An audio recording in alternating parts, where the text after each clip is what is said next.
everybody, and welcome to the MinnMax Show podcast, place about games, friends, getting better. Thank you for being here. I'm Ben Hansen, and I'm joined today by Jeff Marchiafava.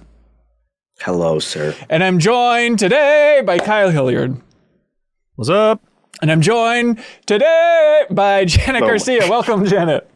Yo, what's up? Hey, thanks for being here, everybody. We got a heck of a show. We are talking about Horizon, the Forbidden West. They said, nay, don't say a word about it. And we said, but we must. I think you dropped, there's no the, right? Yeah, I know. It's just Horizon Forbidden West. It's not even a colon, right? Just Horizon Forbidden West. We'll talk about some other smaller games that maybe Kyle's been playing and we'll nod along in a polite manner. Then back half of the show, of course, we have a bunch of community questions that people submitted over on Patreon. Sarah Pazorski is going to be jumping in. We're going to answer all these. Jeff, I would argue in the most fun way possible. Oh, I thought we were going to do boring. But oh, I'm sorry. Yeah, this is good. Boring community question round. All right, let's do it. Hey, Horizon Forbidden West. We've all been playing this sucker. PlayStation sent us codes ahead of time. We've been playing on PlayStation 5. Let's see, Janet, I know that you are a machine. I don't know, what's the coolest machine in Horizon Forbidden West that isn't a spoiler? The Thunderjaw? Yeah, you're like the Thunderjaw, plowing through games. You finished this game.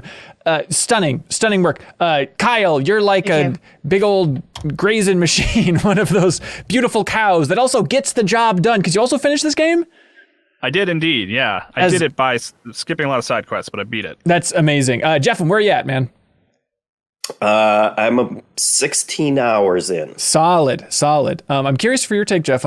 Not that this makes you a superhero, but a little bit. Like, you reviewed Horizon Zero Dawn back at Game Informer back in 2017. So I'm curious to hear your takes on this whole frickin' thing. But for me, I'm definitely the worst contender here. I've been too focused on Pokemon Legends Arceus. I'm maybe like 4 hours in to Horizon Forbidden West. So everything I'm saying, a little bit of a grain of salt there. Janet. Yes, Jeffem? Are you also frozen? Now Jeffem's frozen. How come we just heard I couldn't tell if he was frozen or just really still, because he's been really still before. What? Why did he freeze and then just have a Joker-like laugh epiphany? I'm sorry. You're cursed, Hansen. Whoever you start talking to, apparently their internet just craps the bed. What the hell is happening in this town? Too early. Jesus Christ. Okay, here we go. Say that same thing again. I'm ready. I don't know. I said you reviewed the game for Game Informer back in the day. Yeah, and you said I was a hero for that? Yeah, I don't know. Look, it's not because I reviewed a game. You can't expect everybody to kind of recap exactly what they said on a podcast. It's too confusing. Yeah, the point is, I'm record of it. Jesus Christ. Okay, Janet, is this a podcast? Yeah, I mean, we can argue how good it is or not. Yeah. All right, well, this is where Forbidden West, but it doesn't need exist. It's here. Yes, this is where it gets good, though. This is where it gets really good. I just like thinking about the people who have been desperately waiting to hear about this game. It's been like a half an hour of preamble. Okay, here we go. Horizon Forbidden West. Kyle, tell me, what do you think of it, man? You finished the game. Give me your hot take after finishing this hot PlayStation 5, PlayStation 4 exclusive. It's a good game. I like it. It plays well. It looks really good. There are some genuine surprises. But the thing that I was worried about going into it did happen, in that there is a lot of sort of tribal politics happening. Right. And I feel the way Aloy does about it in the game, where she gets visibly frustrated with all the hurdles she has to jump over to save the world. And I feel that as a player very fiercely. Jan and I talked about this a little bit, but usually in games I'm eager to see every dialogue option. Right. I want to see everything. I don't want to leave a conversation without her hearing everything. This is the game that broke me on that. I very quickly just would go straight to the option that would let me leave a conversation. Give me the side quest and I'll leave you alone. I really don't want to hear about what's going on. I have much bigger problems, which is like an interesting sort of idea for Aloy to have to deal with, right? It's like, there's a bigger problem, and you guys are like arguing amongst yourselves. But it's like, I felt that as a player through the whole course of the game, where I was like, let's just, we don't have to worry about those people. Let them do their own thing. If they're not letting you go through the door, just kick down the door, because whatever you're doing is more important than what they're talking about. But she's too good to do that. I know. Because that's her character, right? So she has to be what's the least violent way I can do this? I'm still gonna kill a bunch of people. I will kill everybody. and I'm not going to ask any questions. And I'll be like, oh, did you like those people? Are they part of your group? You know, because I did everything I could. I was like, don't shoot. They started shooting. Now they're all dead. You know, what are you going to do? But as far as like big overview stuff of the game, I mean, I think, you know, Kyle is right in the sense that, yes, it is back to the tribal politics. And I do really wish they had, you know, we just mentioned Mass Effect, and I actually haven't not played much of Mass Effect, but like the Codex, I think, right, for Mass Effect, where it has all the information. They do have like a character, like every character you meet, like every big character has a little like profile you can reread and refresh yourself on.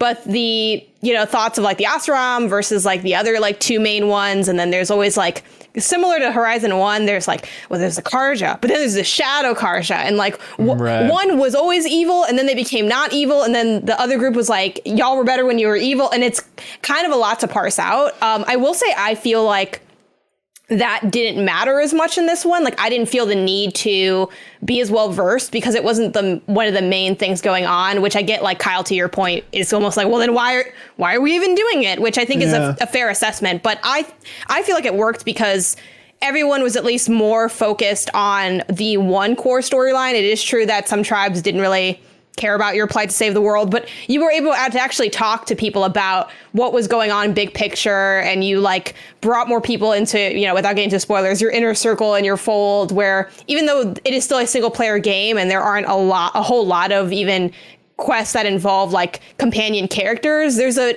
more of an idea of, hey, as you meet people and navigate through the world, you can and will share about who you are. People know who you are. You know, you're the person that saved Meridian. Right. And it feels like even though maybe not everyone cares the way that you care, there's a little bit of more we're on the same page in the world, which I think creates like a more cohesive world for Aloy to exist in, because it's not this A storyline, B storyline kind of happening. Yeah, I'm curious. Strongly. Yeah. Go ahead, Jeff. I'm sorry. Look, you're ready to pop. Yeah, I was going to say that I'm so far on the opposite end of the spectrum of Kyle, in that I like all the tribal politics stuff. Really? Like, I like hearing about the different groups. I liked it in the first game. I like all of the. You also have the layer of all of the like modern like our era in it that like completely ruined everything, and they covered a ton of that in the first game, and I thought, like, well, what the heck would they do for a second game? But they kind of bring in this entire like Tesla type of organization that has been going back and forth with Elizabeth, and which is like helmed all that. by Matthew Broderick, weirdly. Is it? No, not literally, but like the actor is like going all in on Matthew Broderick, or not Matthew. I'm sorry, Matthew McConaughey. Oh, what was okay. I talking about? Yeah, I was gonna sounds like like Matthew McConaughey. Like, he is just like one line away from saying all right. Sometimes, I swear. He's a bit much. Well, he was in the first one too. Yeah. I forgot about him. He's like Elizabeth's programmer or something like that. Yeah, that very much stood out to me in the first game as well. I'm kind of with you, Jeff, and where it's like, I don't know what they could do for the backstory stuff, because that was the most compelling part of the story in that first game, and without even revealing it.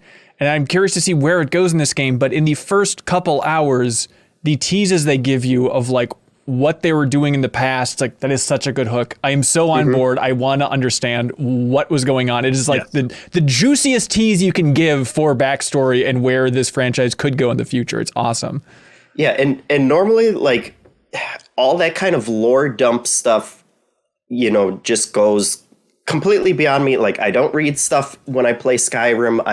I have gotten to the point in so many open world games where it's like, yeah, I will click on that thing to add it to my codex or whatever it is, but I'm not playing it anymore. And this is the one series where it's like, I listen to everything. There have been scrolls in some of the tribes where it's like, I'm complaining about the blacksmith or whatever. I don't read those ones, but I've done all of the side quests so far with all the different tribes and stuff, and like I just enjoy that aspect of it. It feels a little like in a much smaller way, kind of the Game of Thrones kind of like politicking. I like politicking in stories, and this one it's like a weird brand of politicking, and a lot of the characters, I would say, in Guerrilla's games are kind of, they're weird characters. Like, they don't grab me as much. A lot of characters in this one that were from the first one, it's like I have absolutely no memory of you whatsoever. I remember Aaron because he had like the big mutton chops. Right. That was like the one guy I remembered. But there were a lot of people like, oh wow, I made a much bigger impression on you than you did on me, apparently. But I like learning about them anew in this one, I guess. Yeah, Janet, we talked about this in Party Chat, our Patreon exclusive podcast, but like I think the first question the community had to ask you was like, is there a recap? Do I need to worry about a recap? And they do have a nice job. They do a nice job in the beginning of giving you a really solid recap of everything that happened in that first game. Still, I found myself in the first couple hours, like they kind of throw in the deep end again about like, okay, so this is all new stuff, the overall mission here. It took a while to kind of get my bearings, even with a very thorough recap. But I think it's just, you're supposed to be a little bit lost. You're kind of in media res. It's kind of that idea of Aloy's on a new adventure and she lost all her equipment. She got Metroided. Who knows how it happened? And now she's on this new quest. And so I think it's natural to be a little bit confused out of the gate and overwhelmed by the amount of kind of dorky lore backstory stuff. Yeah, I mean, I think if you really, like with almost any game, if you really want more, hit up YouTube, like story explained, people's theory, like just because I do think that nothing can replicate having actually played the first game completely in terms of, I think, emotional impacting, knowing the significance. Cause I can tell you like plot wise, oh, this is like X character and you know them from when like their family member died and it was like a big deal. But like me telling you that, it doesn't hit the same. Not that I was like in tears, over Horizon 1. That being said, I did cry while playing this game. Really? No, I did not. Yes, I didn't fully let the tears release again because I joke about being like problematically masculine with crying, but that's actually not why. My boyfriend's a big fan of a lot of PlayStation games, Horizon, of course, being one of them. So it's always really hard when you're like playing an embargoed game around someone who really doesn't want to know anything. Oh, sure. So I had to work really hard. Like this whole, oh my God, actually, is he in here? No, he knows better. Okay.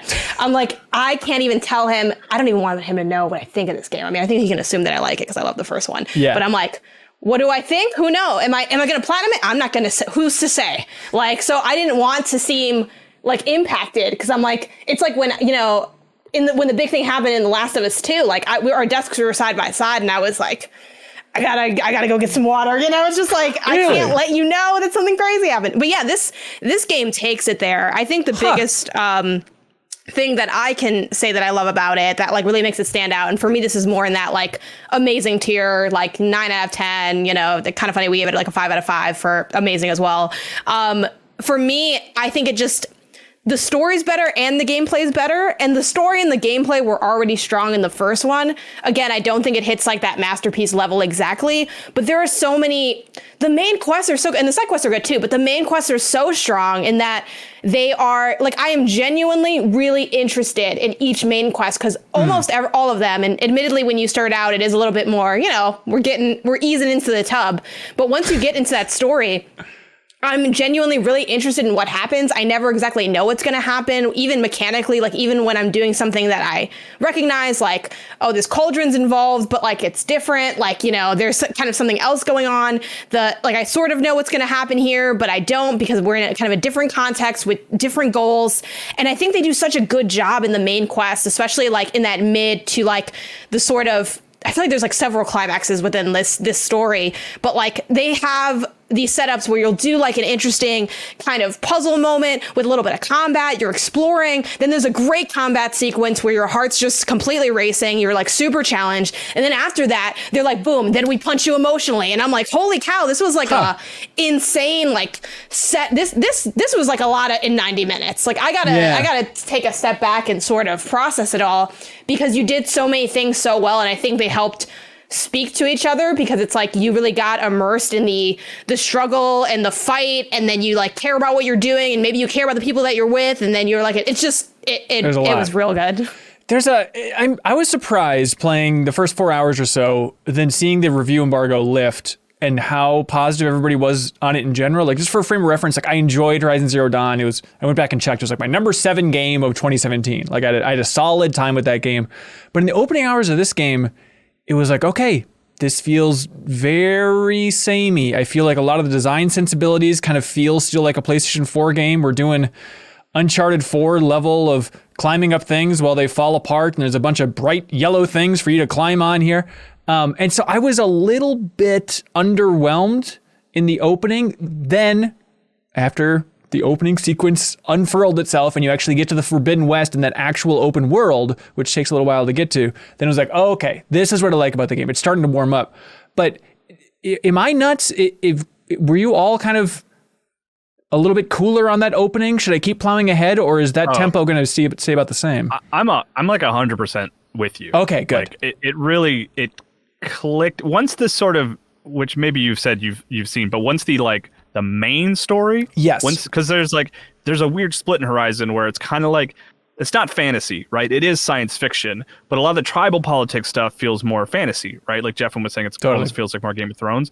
But then there's another side that's like the true science fiction side of things, which is like, this is also how I felt about Horizon 1, is like, that stuff is infinitely more interesting. Yes. That's the stuff I want to go after. And when that stuff comes to the surface and you understand the science fiction side of the story, that's when I started really enjoying it. And also, it takes getting to the Forbidden West to get the paraglider, which I really do think, I mean, I know we joke a lot about how much I love paragliders in games, but like, I really think it makes a big difference. It's huge. Just with traversal, because like, just being able to climb really high and then not have to climb down makes it so much more fun. You spend a lot of time climbing up stuff in this game, and so not having to look for a way down, and or like the one rappel spot where she's gonna like jump off and do her little lasso rodeo thing on the way down, being able to actually be like, well, okay, I'm going that direction next, and I'm going to just glide like a third of the way there. It helps. I'm then also the sort of grapple shot that you just, which feels really good because you just tap X twice, and then you can, when you're sort of zipping to the point, you can press circle and it launches her. Like that's there's a weird reference to make, but it's a very Prince of Persia action. Like by the time they got into third Prince of Persia, you were doing stuff like that, where you're like activating sort of actions that launch you in different directions without too much like timing. It's really just about like tapping circle before you get there. Like those kind of actions feel really cool. Really? And then there's, I won't spoil it, but there's like a thing that you unlock, which was like, it's a mechanical, like it's a game mechanic thing that you unlock that you can integrate that hook shot with. That's like, this is awesome. Like that was like weirdly the most exciting part of the game for me, was unlocking this one cool mechanic that comes pretty late. So that kind of stuff really intrigued me. But like, Janet, I can't say that I got as emotionally invested. It was really more of just like, this is interesting sci-fi and I like learning about it, where I didn't hook into the people side of it too much. Yeah. It's good to hear about, that the mechanics feel good later on, because it definitely is like the pull caster. It's like, well, fresh off of Halo Infinite, having like this grappling hook, it felt a little stiff in that opening area, but they build on it. Yeah, I think we talked about that when we were talking about Tokyo Ghostwire. Of it falls into that other category of grapple hooks that I don't like, which is you only have very specific places that you can use it. Yeah, I'm looking forward to upgrading that thing. Well, it's always going to be that. Like, I don't want you to get too ahead of yourself, but I just like it even for that reason, because it's not quite Arkham level like grapple points, but there's a lot of grapple points often. Yeah, and for the overall big game thing here, it's like, okay, it's a modern Assassin's Creed. It's a big old action RPG. It's Sony's Valhalla at this point, right? But it is like, one of those traditional like massive world and a million little icons on your map, which I have been burnt out on for a long time. Right. But again, it works here for me just because I like doing so much of those things. I have gotten to the point where I will finally not pick up sticks when I see them in the open world because I have like 700 sticks in my inventory apparently, and it's like, well, I can craft like 3,500 arrows with that, and I don't need 3,500 arrows, so I can stop. But even just like the amount of treasure chests that are everywhere, like there is stuff littered everywhere, and for some reason it doesn't bother me as much in this game. And I think ultimately it took a while for me as well in this one. Once I finally got out of the area that you start in. Like I forgot how much I absolutely love the combat in this game and fighting, all of the different robots and how engaging that is. And I It's been a while since I played Horizon Zero Dawn. I feel like it's more exciting this time around, even though it was very exciting in the last game. But it's just like you have to just constantly be on the move when you are fighting those things, because if you stop for a second, like you're going to get hit by some giant robot tail and it's going to knock you on the ground. Like they don't hold back in the combat, which I really appreciate. Yeah, it's kind of an evolution of the last one. I haven't had too many gigantic fights. There's kind of like a set piece thing, but I'm looking forward to I want that moment of, the big Thunderjaw takedown moment from the first game or something like that. But it has plenty of those, Janet. Yeah, I mean, I think I love the diversity of the machines, like the machine animals in this one, which I feel like they could have easily just been like, let's just use the one. They already had a lot. Yeah, and they're cool as hell. And they include there are some returning players, but there's a lot of new.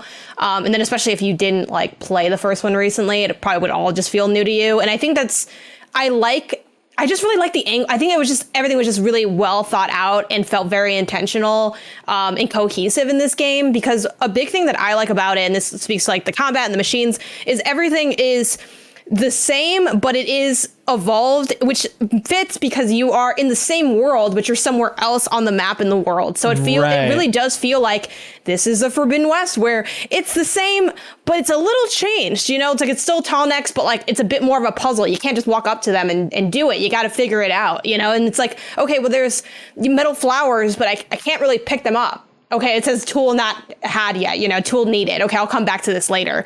It's just all a little bit different, and I like the ways that it plays with expectation. Obviously, if you don't have the expectation, you're just experiencing an awesome game.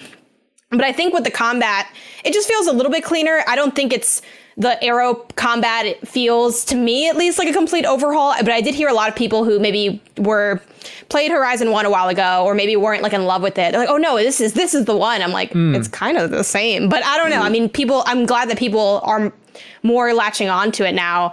I think one of the big things that stands out to me as changing in the combat is the combination of just how much more the skill trees offer, because there's now 6 of them divided among different, the 6 different kind of styles of play, like hunting or melee or healing and machines and all those other things. But also there's the Valor Surge that you can have, where it's this kind of power that you can unleash if you fill up the meter all the way. And you can choose to have that be, something that's more combat based, something that's more healing based, something that has to do. And I think it leans really well into the systems of the game, because there's one specifically that's, you do more damage if you hit machine parts. And I'm like, when am I not hitting machine parts? Except I didn't actually equip that one because I didn't want the pressure of needing to hit the machine parts. But I'm like, that's so smart, because that these are so clearly leaning into the ways that the game is meant and designed to be played, and kind of amping that up. It's a good time. I am amazed that it runs apparently pretty decently on a base PS4. This piece of hardware from 2013, it is mind-boggling. I really kind of want to see it running on one of those things, but it looks good. It's not, the faces really blow me away. And I think maybe just kind of that opening area, there's definitely a lot of parts of okay, there's a lot of PlayStation games that looks better than this. I think even Last of Us Part 2 looks better than it in a lot of spots, but I think the faces and then getting into the open world and obviously taking on the big machines is where it really starts to pop. But yeah, playing on PS5, is anybody blown away, underwhelmed? Give me some hot visual takes. The water looks really good. The animals, good. The regular animals, not the machines, but the machines are great too, also look really good. Yeah. I'm like, boars have never looked this good. One thing I will though say, and I'm curious and lightly nervous about how launch is going to go, because I did experience quite a few bugs, and that varied across people that I've talked to. So hopefully that stuff gets patched out. They did drop a patch not too long ago, during the review cycle, that hopefully helped with some of that, but I know it also didn't help with all of it, because I had people that still had bugs after that patch. So hopefully those things get cleaned up and tightened, because nothing ruined my experience, but that was something that did stick out to me. The bugs were notable. Interesting. But otherwise, you seem happy with it? I think it looks very good. I still have a 1080p TV. Shame on me. So I switched it to performance mode, which runs at 60 frames per second, and it still looks great. I switched between the two, and it was okay, well, the only thing that I can tell is this one has a much better frame rate, so I'm going to stick with that, because otherwise you're just wasting it trying to get me up to 4K on my old TV. But I think the first game looked amazing as well, so it's going to be an incremental improvement. But then I also appreciate the fact that like there are loading screens when like if you're going to fast travel all the way across the map, but it's like 5 seconds. And I appreciate that I'm not just it's really has become less of an issue. You said you didn't know like if that sales pitch is completely dead at this point. Yeah. And I think this is one of the ones that, shows the upside of actually when a developer knows how to use it, they can. It's still. I mean, the fast travel loading in Pokemon Legends Arceus is also 5 seconds. Yeah, sure, and those are the same graphically. I'm just saying relative to the hardware they're running on. I don't know. I think the big pitch about loading screens are a thing of the past. It's like, okay, everybody, they're still going to be around. It's not the end of the world, but it's still not exactly instantaneous and whatever. Kyle, you happy with the way this thing looks? Yeah, it doesn't feel like, oh, this is the PlayStation 5 showcase. This is the game you show your friends for PlayStation 5. But it looks great. Like, there's nothing to complain about there. Yeah. Other than clipping. There's a lot of clipping. Yeah. Is there a game that you feel like you'd show people for like the beauty of the PS5? Because honestly, I think this actually might be it for me. And that's not to say that like, oh my God, it's so beautiful, my face is melting off or anything like that, but it looks damn good. I think I take Ratchet. I can't really think of one that looks better. Ratchet. Other than, Astro's Playroom is nice. Like it's very stylized, and that's a fun one, especially when you combine the DualSense. But I think this might be what I would show. Ratchet and Clank Rift Apart. Oh yeah, That's the answer. Yeah, that is probably better looking than this. Obviously, they're very different art styles. Yeah. You're probably right. I don't know that that's probably the one. I don't know that I would show them that over this. I think you climb up on a mountain and overlook a giant vista, and that looks impressive. It may not be, like. Yeah, I think for me, I don't know. I think we're to that point where it's like, what is a new generation going to do that's going to completely blow our minds? And it's just that cross-gen thing. You're just still waiting for that one exclusive. Yeah. Like to that question, Janet. Like, and sometimes I would say Returnal, because Returnal has like the speed element to it. Like it goes so fast and there's a lot of detail there. But a screenshot of Returnal isn't necessarily like, a next gen showcase, but Returnal gameplay on firing on all cylinders might be. Yeah. Yeah. And Ratchet is like one of the few exclusives to PS5. So it makes sense that would be one of the ones. I think the mind blowing thing, might not be the visuals in this game. Obviously it looks beautiful, no doubt about it. But the mind-blowing thing really is that this thing is running on base PS4 hardware, and you can buy it and have a solid time based on the impressions I've seen so far of this thing on that old hardware, which is it's crazy that they pulled it off. Also, this is totally unrelated, but it's something that I didn't sink in with me until someone mentioned it to me. That big trailer footage they showed of like where they're like, this is San Francisco and like this is the game, and they show a little cutscene. Yeah. None of that happens in the game. Really? Yeah. None of that happens. That's not that you go to San Francisco. Like that's not a spoiler, and that is in the marketing, and that's not a lie. And right. Like the character they show in that, at least one of them is there. I don't know about the guy who got hurt. I think he was just meant to be an NPC in that clip. But that whole thing, like when I got to San Francisco, I was like, oh, I'm at the trailer part. And then like it didn't register for me that didn't happen. Like nothing in that happened. And I was like, oh yeah, I guess that didn't happen. I don't know. It's I don't mean to like point it out for any specific reason. I was just surprised to like register that in my mind because none of that happened. That's interesting. Outside of visuals specifically, just the art, I guess this is going for, but like I love the way the faces look in this game. Visually, yes, but also just I love like I understand this is apparently a hot topic, but like Aloy's face. And I love I'm glad you mentioned it. I love like how she looks imperfect so much better. It is. Yes, I love that like, if you're living in this world, you're going to have weird acne. Your face is going to be rough. And I just love like the imperfections in all of these characters' faces throughout this game. It's like, it's a cool way to ground this world. Like, of course they're not gonna have perfect skin. Are you nuts? Have you seen this world? It also reminds me of like the conversation that was around, not that this is a one-to-one, but around like them changing Spider-Man's face completely, like when they like made the PS5 version and people being like, that's kind of weird because now his just face is different. Like, I don't know how I feel about that. Now, granted, it's a little different because he's in a mask most of the time anyway. So it's like, and that's just a different thing than creating a new character. And if they totally redesigned Aloy, I think that would be a lot more of a sticking point. But ultimately, she generally looks the same. Like, you can easily identify that as the same character. And like, no one would have any trouble being like both of those characters are Aloy. But I just think the changes they did make too, outside from like the creative ones of like maybe her like skin imperfections or the detail on her skin, like I'm like, whatever y'all did, like it worked because she just looks better. The whole thing looks better. And I'm like, yep, y'all know what you're doing here. This turned out great. Here's a controversial take. I'm going to really soften this one and put a big preamble on it. I like Ashley Birch. I think she's a good actor. I think that she's very funny. I appreciate a lot of things about her. She has this performance style in every big role that I've heard her in. I don't know what you're talking about. It's breathy. It's the breathy Birch thing. I remember we talked about it during The Last of Us Part 2 Deepest Dive, but it is every line. It's just delivered with a little extra exhale. And I don't know if I just hear it and now I can't unhear it, but it is driving me insane when I play this game. She's so breathy compared to everybody else. I don't know what it is. I don't know why she does winded. that. Yeah, she's running around like crazy. No, not during that. No, even just like small little dialogue scenes. And I get in my head, I'm like, is it other actors too? No, it's just something about her exhaling in a deep way with every line she gives. It drives me nuts. But again, great person. I like Ashley Birch, all well and good, but it's just, I can't stop thinking about it playing this game. Yeah, that's a you thing, Hanson. You noticed it. You noticed it. I like her performance.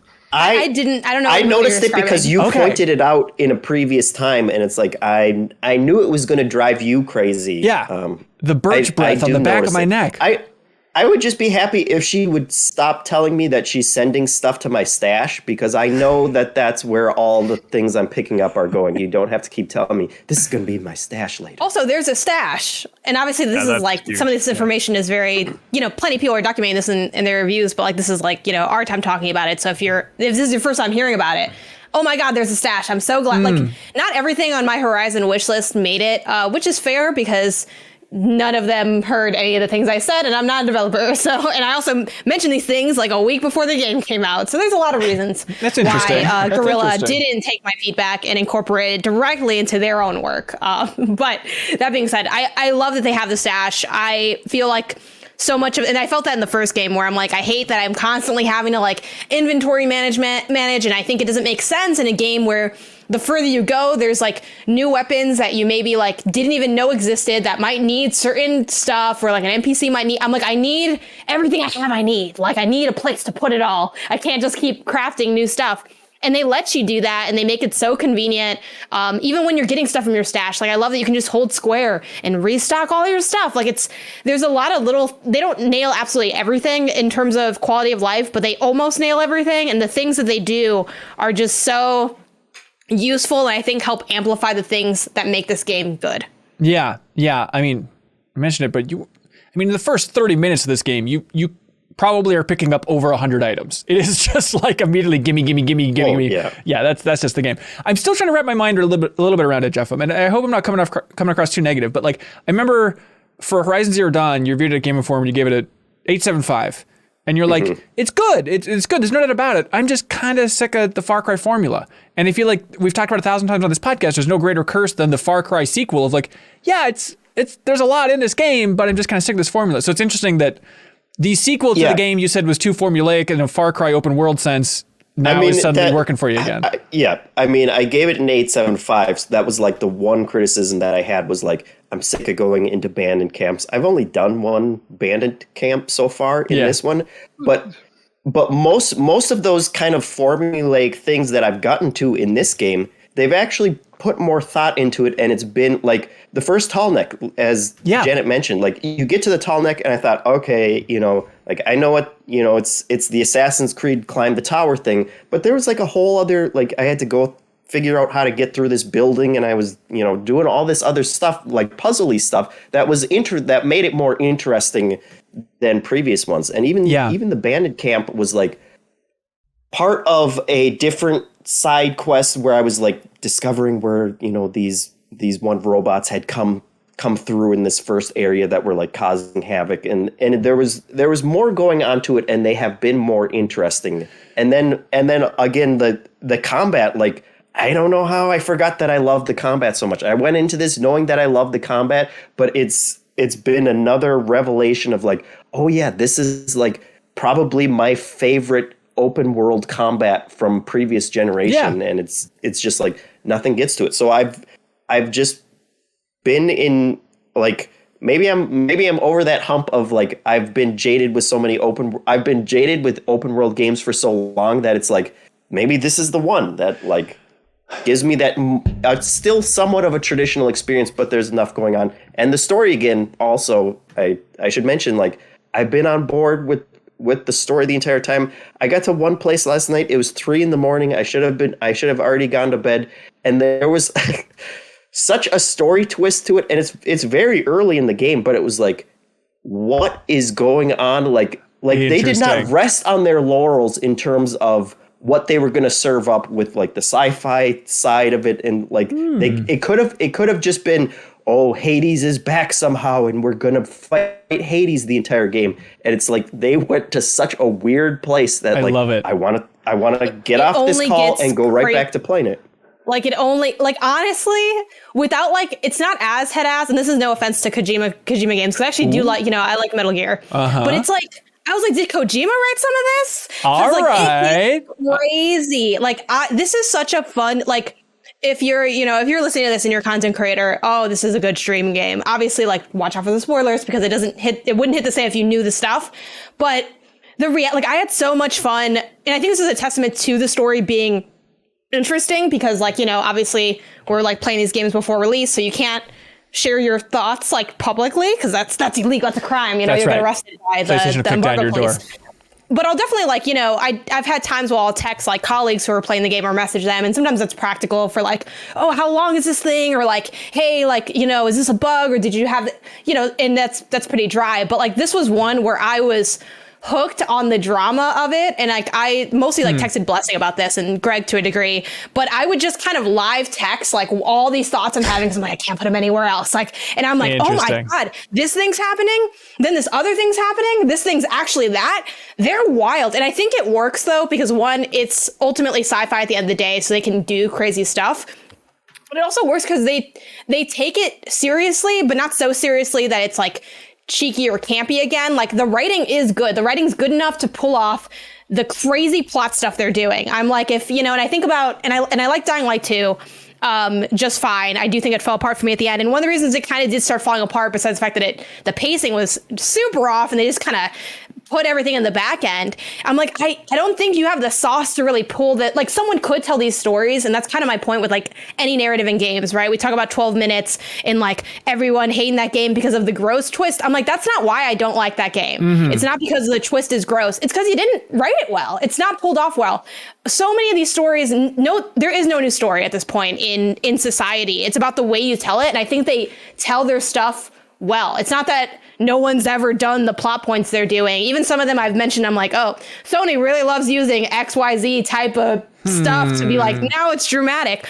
But yeah, like they just pull it off so well. It's so fun. I'm so excited for people to live through what I've lived through, because it's crazy.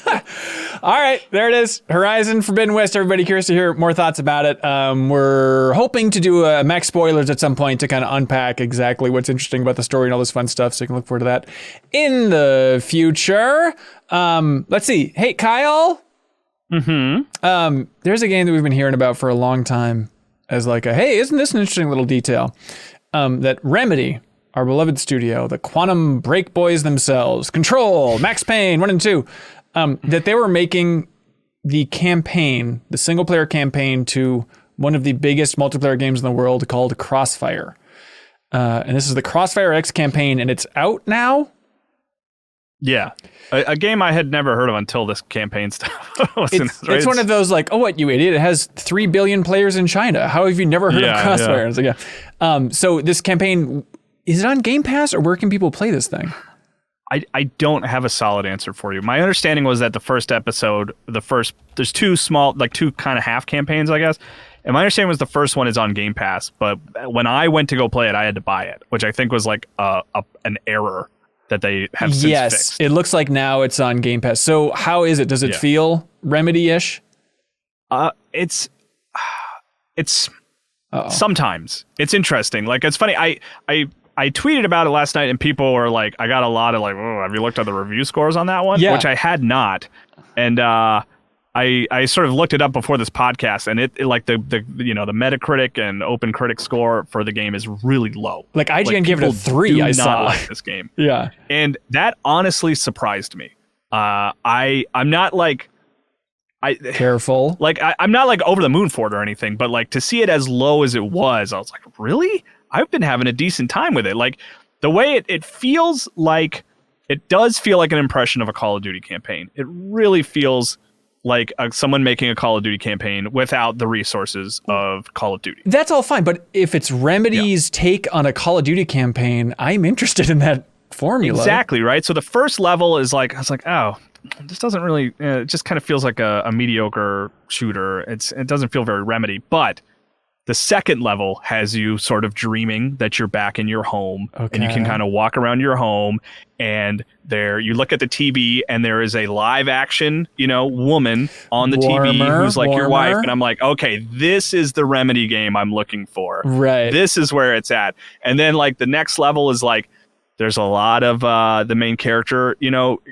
sharing his inner monologue with you as he's going through what feels really like a Call of Duty game, which is like, okay, there's Alan Wake talking to me about what's going on. There's Max Payne explaining things. Yeah. And now I'm like near the end of the campaign, and you kind of revisit your home every now and then. And now it's gotten really crazy and really abstract. And I'm like walking through it, and like my bedroom's like up on the ceiling, and I'm walking down these pathways. And it's like those moments where I'm like, this is pretty cool. Like this feels like Remedy on a smaller budget trying to sort of do something military shooter Call of Duty, but there's enough Remedy stuff in there, sprinkled in there, that it's like I'm engaged and I'm interested to see where it goes. So I'm generally pretty positive on it, which it surprises me when I'm looking at everyone else. Yeah, no one else seems to be. I'm looking everywhere else, and everybody says that you're wrong, Kyle, that it's not good and you're not enjoying yourself. So I'm sorry, you're gonna have to let it go. Oh well. I mean, there's no world where I touch multiplayer, but well, of course. I mean, you're only human. Crossfire X is the name of that weirdo thing. A game that if you really love Remedy stuff and like you're on Game Pass, like play the first at least first 3 levels and see if it's like up your alley. Yeah, right on. Another game that we've been meaning to talk about for a while is Supraland 6 Inches Under. We're not making this up. Supraland 6 Inches Under, everybody, which is the sequel to The Ground. It's all underground. So Supraland... Under the sandbox. That's not deep enough. Yeah. I was thinking that too. I'm like, that's not 6 inches isn't that much. Yeah, I don't know. The fun thing about Supraland is you're... little guy, big world. So you're like a little 2-inch plastic figure playing in like a sandbox. And even in the first game, like you could see a giant child like up in the sky, sort of like playing. So it's 6 inches is pretty significant when you put it in that context. That's right. It's all about context. That's right. But hey, Supraland, it is first person. Kyle, how would you describe what this game is? You compared it to Metroid Prime a couple times, which seems bold. I still think that's maybe the closest one. Weird. Like, because it's very like unlocking. It's a linear campaign. It's not. Well, actually, that's not really true. You can go back. It's not quite as open as like Metroid Prime. But the way it's structured is like you're a character moving through a place, and then you're getting new abilities that let you go to new places. And there's a lot of puzzles, and then there's like some combat scenarios. The combat's kind of a weak part of the game. The puzzles are really good. And it's not so much that it's like this is a spiritual successor to Metroid Prime as much as it is like if you like Metroid Prime, you would like this kind of game structurally and mechanically. Right. It's one of those that the first game didn't get a lot of press, was beloved, that Supra is the name of the developer and publisher. And I believe both the first one and now definitely Supraland 6 Inches Under, sitting at overwhelmingly positive on Steam. And it came out like in January. It's like everybody that plays this game loves it, but it just is not getting above the radar, probably because the publisher is Supra and does not have a lot of connections to the wider industry at this point or something. Yeah, I don't know. I mean, it's doing... because I think it was, a passion project for maybe one, a very small team, the first game. And I know that expressly, the reason I wanted to highlight it at least a little bit is like, if you are interested in Supraland or you played Supraland, like this really feels like a sequel. Like it kind of was, the first times I saw it, I was like, oh, this is like DLC. I think originally it was supposed to be DLC or something. Yeah, and then I read stuff that was like, oh, this is like a rearranging of the main campaign, but it's like, no, it's like it's a sequel. It picks up where the first game left off, and it's like all new. And I think the idea of it, stated by the sort of core developer, is that like a lot of new people have been brought on to work on Supraland 2, and then this was kind of like the sort of test run of like, let's make a Supraland game. It's kind of smaller, but it's like it is new in a full campaign as we gear up to work on the proper sequel. Gotcha. And you're digging it. You think you're gonna like finish this thing, or is it just like a cool little anomaly for you to mess around with? Wait, what was your question? Do you think you're gonna finish it, or is it just like, hey, this is better than I thought, moving on?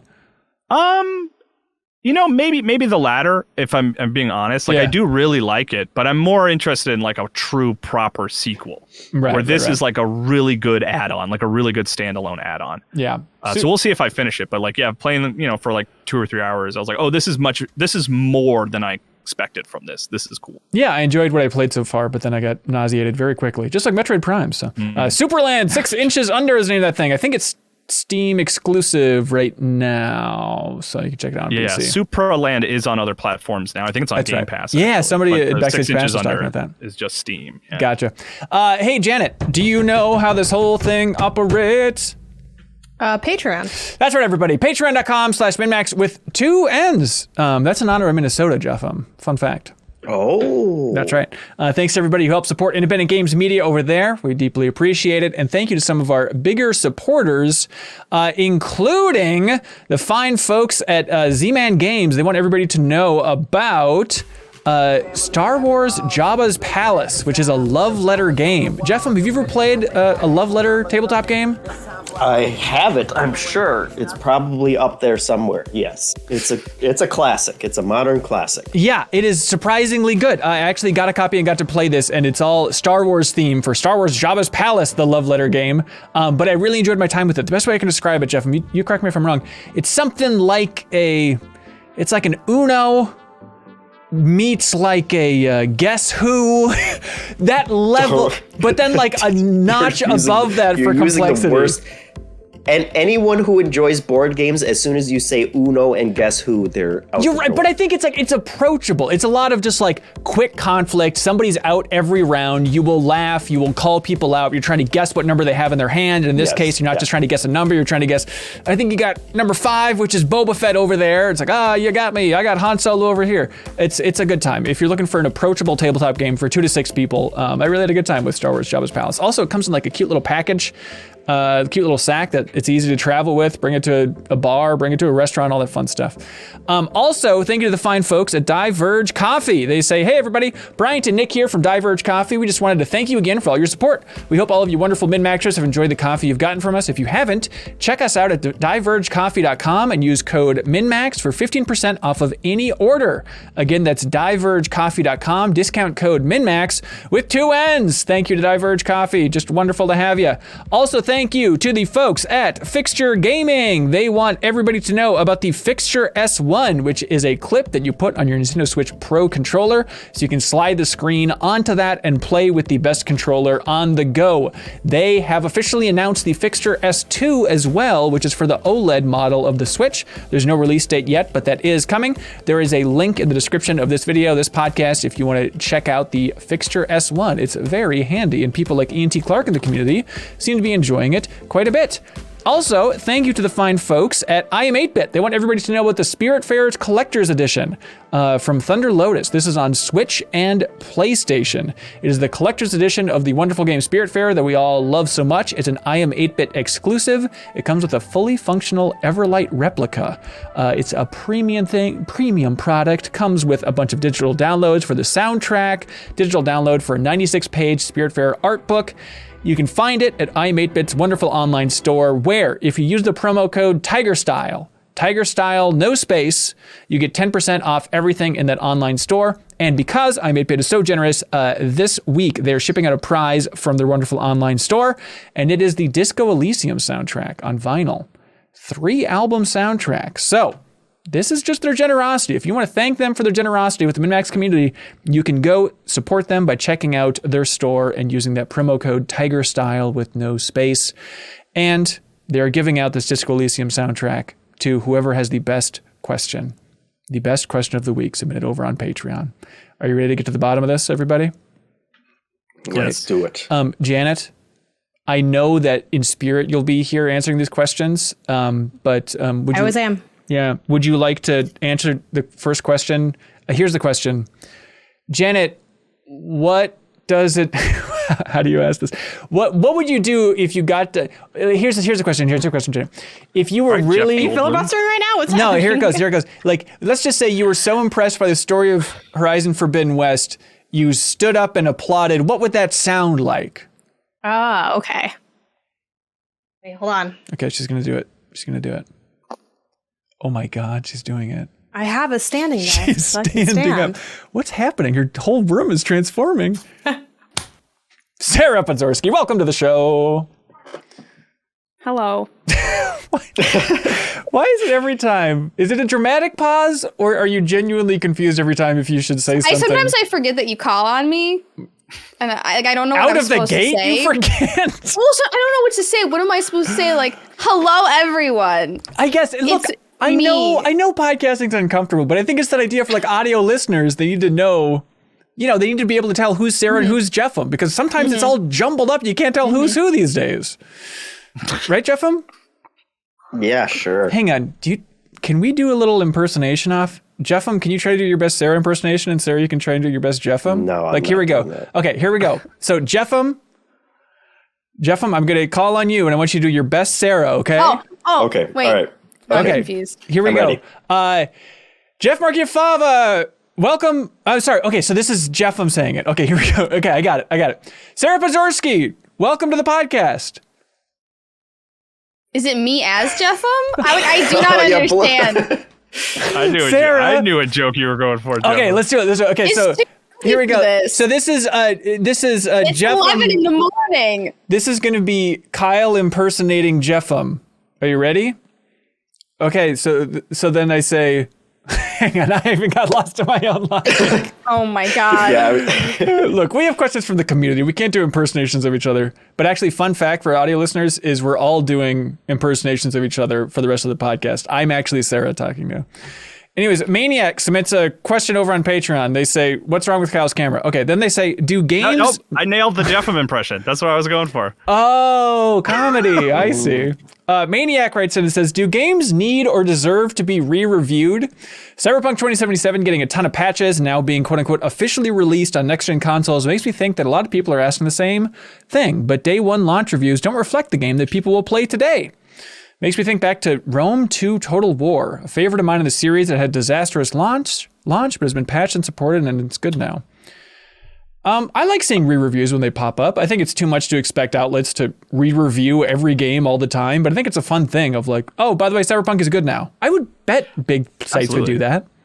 Yeah, I mean, we would have those discussions at Game Informer sometime, and like, if I remember correctly, I think we were like open to the idea, but it was always a matter of like resources. It's hard to have like someone review a game that's already been reviewed a year later when there's other stuff going on. But like, I would love to see. I think that'd be really cool for people to re-examine Cyberpunk. I think that'd be cool. I bet they will. And Kyle and I reacted to that big CD Projekt Red stream where they said, "Hey, it's out now. The big new gen patch is available." It took them now an good hour to to go." say it, but yeah, they said it's out now. It was a long haul.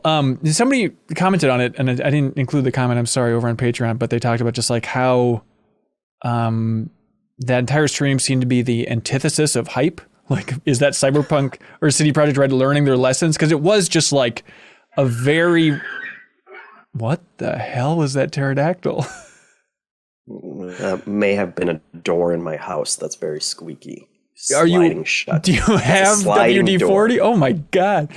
Anyways, hey, I hope I never hear that nightmarish sound It again. sounded really like threw you off. a demon noise.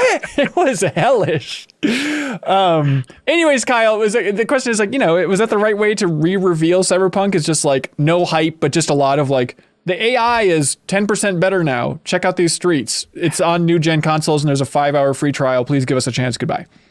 I No. I think it started really strong where they were just like, look at this gameplay running on PlayStation 5, Right. running on Series X. And then like, but just the sort of 45-minute long like breakdown of sort of things that have been tweaked and changed didn't really get me excited. There was all. nothing really. It's like, hey, we got a couple new guns and stuff. It was kind of underwhelming if you were expecting like the big splash of like, look at us now. It's not really that. It's more of a modest like, if you want to play it, it's fine now. Go. Seemed to be the tone. You can wear red lipstick now. Like it was all right. good. It was all stuff that like is good. Like, yeah, very cool that stuff's in the game. But I think what would have been more effective, honestly, putting on my marketing guy hat a little bit is like just a sort of a quick highlight reel trailer of like, here's all the new stuff. Boom, boom, boom, boom, boom, boom, boom. Here's the stuff we fixed. Boom, boom, boom, boom, boom. You know what I mean? And like release it as like maybe like a 5-minute trailer, like a long trailer. I think might have been more effective. Instead of like the trailer they released was a little bit more cinematic and trying to make the game look cool again and whatnot. But yeah, I hope people check out Cyberpunk 2077 now. I did download the patch. To that being said, like I'm eager to at least you drive around Night City at 60 FPS for a little while. Like I hope people revisit it. Yeah, and you can always check out the deepest dive on Cyberpunk 2077 that we did. It's evergreen on our YouTube channel or in the Patreon exclusive podcast feed as well if you want to play along with us. We don't talk too much about the tech stuff at launch, I don't believe, but I think there's just a lot to unpack. Like you forget, Jeffem, remember how many people would write into the deepest dive talking about like, oh, this is like the greatest city in any video game ever, and just no one's talking about it because all people are talking about is the tech is a disaster. Yeah, it's almost like the social media zeitgeist just completely rewrote what the conversation was about that game. Yeah, it was a weird one. So yes, Maniac games should be re-reviewed at some point, but expecting outlets to keep up with that for how many games are out there is not realistic, but it's a fun bonus, I think, every once in a while, you know? Yeah, I don't think they have to. Yeah. Because a review is more about that person's experience in the time when they reviewed it. You know, like if you went back and read a review of Citizen Kane or whatever, it's interesting because it becomes a historical thing. And I think that's interesting about video game reviews as well. It's just not as helpful if people want to know if they should buy it now or, you know, what it would be nice to have that later half of it too for games that evolve so that you could look at them side by side. But Sarah, in your entire life, your entire adult life and child life, have you ever written a game review? No. Have you ever thought like maybe at some point, because I know you wanted to get into video games, right, in college. Did you ever think like, maybe at some point I'll apply for those hacks over at Game Informer I went and write to something? college for journalism too. Oh. That was my entire degree. Yeah. But I did it more for like strengthening my writing skills over actually being able to write a journalism article. And it honestly just seems like a sunk cost fallacy at this point. To like go online and like write a review, it just seems like a lot of work. And then I'm like, who actually wants to read what I want to write when you could just listen to me say it? Yeah, I'm in the exact same camp. Like I've still never written a game review, and I was like, I don't feel the need to at all. But Bed Bath and Badoof writes in and says, "What's the most effective or memorable commercial you've ever seen, and why?" Effective or memorable? Do you guys remember the Nintendo GameCube Animal Crossing commercial? No. Where they were all in the Animal Crossing. You got to look this up. They like made Animal Crossing character suits. Like they made like big plush character suits that they put adults in, and then they kind of filmed it like it was like Friends. They were like, today a walrus moved into my house, and like my roommate won't pick up his. And they literally like rebuilt the game in like real life. What? And it's like, it's one of the craziest commercials I've seen for a video game. And truly, like, now Nintendo's like, a celebrity plays Animal Crossing and that's the commercial. Right. So I would just like to go back to like actually trying. Back when it was good. It's so weird. That world of television commercial just is like, people who buy video games are not watching television commercials, I don't think. And it's like, that like I also think of another, like Nintendo had some good ones, like the Smash Brothers, the original Smash Brothers commercials. Fantastic. Very good. Yes. Like similar, you know, mascot costumes. It shows all the characters like getting along. Then they start fighting, and it really quickly and in a funny way sells what the game is to someone who is like maybe half interested in video games. Where now all the marketing stuff, now all the trailers and everything are focused specifically at the person who's often already committed to buying a game, at least on Nintendo's side of things, you know? But do you feel like that was why you got into Animal Crossing, Sarah, as you saw that? And you're like, what the hell is this? Yeah, as a kid, it like really grabbed my attention. So it did what entirely it was supposed to do. I don't think as a kid I would care as much if Brie Larson played Animal Crossing, you know? So I don't know. Like as a kid, I wouldn't see that and be like, wow, rich people play video games too. I don't know, but maybe it's a celebrity you cared about, something. It's easier than coming up with a clever idea, like recreating Friends, but with Animal Crossing characters, whatever the hell they're going to do. Yeah, this is a tough one. Like the most effective commercial, I was thinking about, like, it has to be a commercial for something that I truly do not care at all about, but because of just a good idea from a marketing team, they got on everybody's radar. And I was thinking, like, are the Old Spice commercials contenders? Because like, who ever thought or cared about? They kind of overstayed their welcome, but I think originally they were contenders. But public consciousness, like the level of Old Spice before those commercials and then after those commercials, like that is a huge, big jump in that graph, all because Terry Crews just screaming with absurdity at the camera. You know, there was one I remember now that I'm thinking about it, like of like at first, because I always think in the context of video games with this stuff, but like I remember it was shortly after my kid was born and my wife and I went to a movie, and the trailer before the movie was like a montage of parents taking photographs of their kids and watching them grow up. And it like moved me. Like I was like ready to cry. And my wife and I even joked, we're like, we don't know what this service is, but like we're ready to sign up for it. We're ready to pay for whatever this commercial is. Right. And what it was a like, I think it was Google, you know, backup. Like you can pay to back up all your photos. Right. With the idea that like if you're taking pictures of your kids right when they're born, you want to make sure that that's, if you drop your phone and you lose the lifetime of your child, you lose like your baby. In photographs. I was like, you lose the child itself. Sign me up. You're absolutely right. To exist. Man, that's good. That's good. I was amazed. Like, I'm fascinated by commercials, especially Super Bowl commercials. Really enjoyed watching them. We talked about it a little bit on Party Chat, our Patreon exclusive podcast this week. But I'm always amazed by the commercials that just where somebody really sells their soul and just no one cares anymore. Where a celebrity can really just sell out, and not like this person was the peak of dignity, but like it was surprising that like, hey, Jim Carrey was in a Super Bowl commercial where he brought back his cable guy character and no one talked about it. Nobody cared. It was just the biggest wet fart of a commercial. And I feel like no one's even going to judge him. Like that idea of selling out for a commercial just does not exist anymore, right? Everyone's just like, well, there you go. Get paid, move on. Yeah. It's weird. It's weird. Oh, real quick, Hanson, we talked about it on Council. Party Chat. Party Chat. The very first commercials for Jackass that aired on MTV. Oh, yeah. Where they showed the start of the stunt, but didn't show the conclusion. Amazing. And then just gave you a date for when the show would air. Mm-hmm. Very effective. Very effective. Ooh, thinking more about those commercials where they take a product that's a zero in my mind and somehow make it like a term that's stored in my head. What about like Aflac and the Gilbert Gottfried duck? I mean, that's efficient. Everybody knows that now. Flow. It's true. Any sort of insurance thing. They're very clever over there in the insurance world. Sarah, do you have any more thoughts on the insurance world we should cover on this podcast? World? Yeah. Wow. I sure love that they all have cute little handy mascots so I can remember their names. That's right. It's my favorite thing too. Geico. Yeah, the Geico. Geico's weird because they tried like 10 different campaigns, but all at the same time. It's like you had the lizard and then you had cavemen. And it was like I remember just a scatter shot of like, we're going to do everything. Just please get insurance. And maybe the cavemen were the most successful because then they made the whole sitcom about those cavemen, which everybody knows and loves. Nick Kroll, that's right. Good caveman name, Nick Kroll. Fetsum Kadanu writes in, he says, kudos, Ben, for pronouncing my name correctly on the first attempt last week. Oh, crap. Hopefully I did again.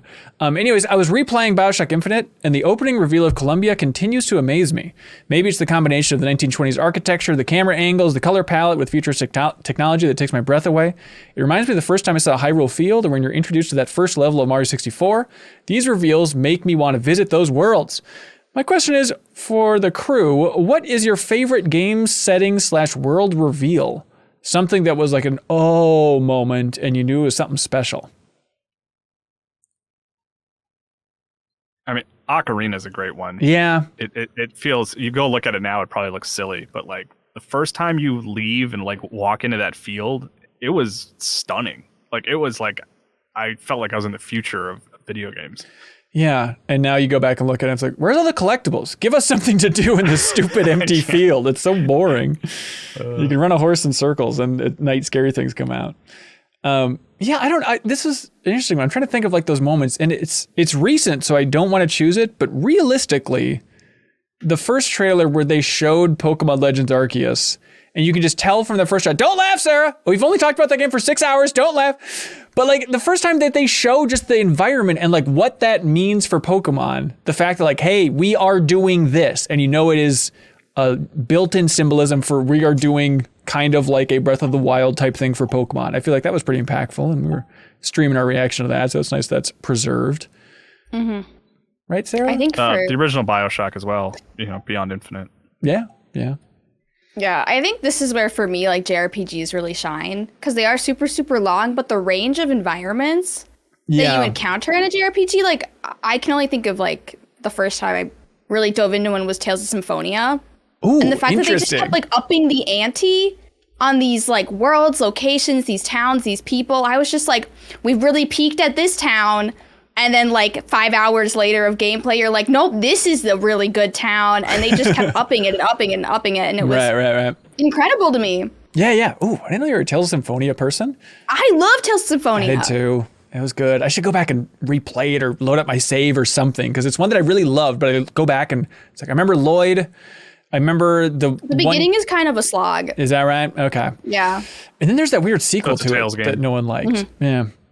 Kyle, did you have thoughts on that BioShock movie that Netflix announced? We did a tweet about it, and I was amazed how negative everybody was about it. It's like, okay, I guess it's still a holy grail for folks.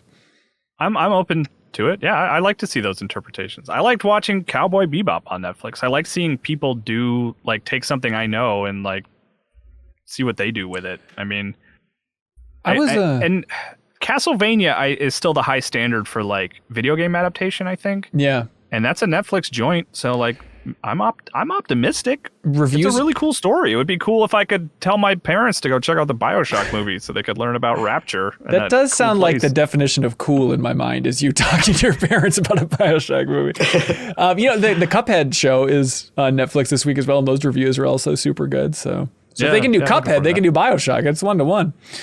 I'm excited to start a Cuphead thing that I can see the credits. That's really fun. It's really hard. No, you actually can't. Yeah, Kyle. It's really challenging. Yeah, you have to press the buttons on your remote at precise moments during the show. Otherwise, they just boot you out back to the Netflix menu. So Andrew Molnar writes in and says, "Hey everybody, I'm currently watching Encanto with my 2-year-old son for the 50th time. He just can't get enough of it."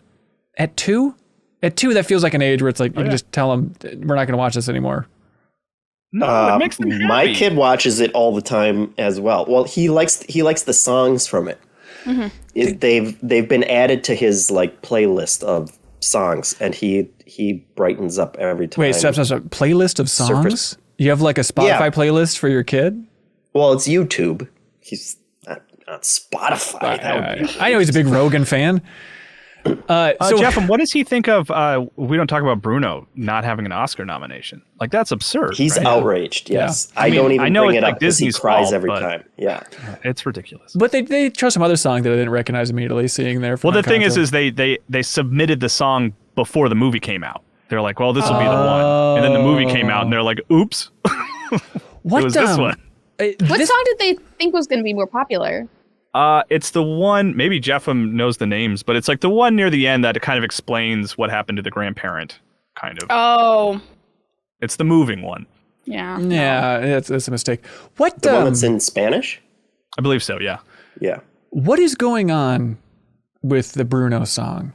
I feel like I'm getting glimpses of just... Have you watched the movie? Yeah. No, I enjoyed the movie. I enjoyed the song. But then I just see glimpses of just culture. And I feel like these flashes, it's just a graph rising of, we don't talk about Bruno. And now it's become like, well, this is just this generation's Let It Go. It's just bizarre how much it's risen. I mean, statistically, it is their biggest hit since Let It Go. Like, it's just a huge mainstream hit. Like, it's like, Disney songs are always good and they are always successful, but like, there's only been a few that like elevate to like you hear on like mainstream radio, and it's like Let It Go and We Don't Talk About Bruno is one. Now. Wait, they're playing We Don't Talk About Bruno on the radio? It's my understanding. Yeah, I don't listen to the radio. No one listens to. There's no way anyone could verify that. If radio still exists, it's probably on there right now. Okay, guess how many views it has for Disney Music Vivo on YouTube for We Don't Talk About Bruno. 50 million. 200 million. 230 million. Let's see. Like 30 million of those is my son alone. So. Sounds like a scary song for him. That's gonna be fun. I mean, I genuinely really like that song. Like when the first time I watched that movie afterward, I was like, that was a good movie. Those were good songs, but man, We Don't Talk About Bruno. That's the standout. That was something special. It's the most I fun. really love it. Yeah. Like I love just like how she like can't control herself and she's like uncomfortably dancing a little bit as they're explaining this stuff.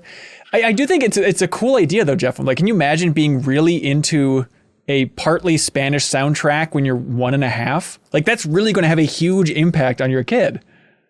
It could. He's going to love Spanish now. He's going to love taking Spanish in school or whatever. Maybe. What does it look like when a 1.5-year-old kid is really into a song? What do they do? Wherever he is in the house, if he hears it, he like perks up and he'll just kind of walk towards the TV like the Pied Piper has come into the house. And then he'll stand there with a giant smile on his face, and every now and then he'll be like, when something happens. He actually likes surface pressure more. Really? And like every time they show the donkeys, I think he laughs at the donkeys. So I wish I could like recapture such pure childhood joy. God, I miss it. I want to go back. When is the last time you think you felt happy, Sarah? I don't know. Yeah. I don't know. Who wrote in that question? That could be question of the week. When was the last time you felt happy? Felt anything, really. No, sorry. Did I finish Andrew's question? He has a lot. He says, yep, he's watching Encanto for the 50th time. What's a movie you watched over and over again without ever growing tired of it? I think we talked about it before at some point, but for me, it was Tiny Toons, How I Spent My Summer Vacation. I would rent that movie, bring it back to, what is it called? I used to work at this place. I forget the name of the rental store. Anyways, the point is I would go in and then just rent it immediately again. And I would just keep it on that loop because in my mind, it was the funniest film you could ever create. And I want to say it holds up. I haven't watched it since I was 7, but in my mind, it is like a slam dunk funniest thing imaginable. how much money have you spent on Tiny Toon rentals? Well, I still have a copy out. So those late fees are going to be diabolical when I have to bring them back to home video, whatever the hell that place was called. I don't know what stands out for other people. I mean, childhood Back to the Future was like a staple for me. Ooh, interesting. And my brother watched a lot of Back to the Future over and over. A lot of the all 6 of the Star Trek movies were kind of always sort of looping. Calling all like nerds. Yeah, right. Yeah, but modern today, I probably watch Akira like every 8 months or something. 8 months? It's like a comfort movie for me. I just like I watch it and it's like it's one of those movies that I watch and I enjoy the world, and I've read the manga a couple times. I read it recently. I read it like in the last 2 years or something. And like, it's just a feat of animation that I genuinely don't think will ever be achieved again in animation, because it's just the way animation is done today. It just will never be done like that again, and it will never be done at that scale again.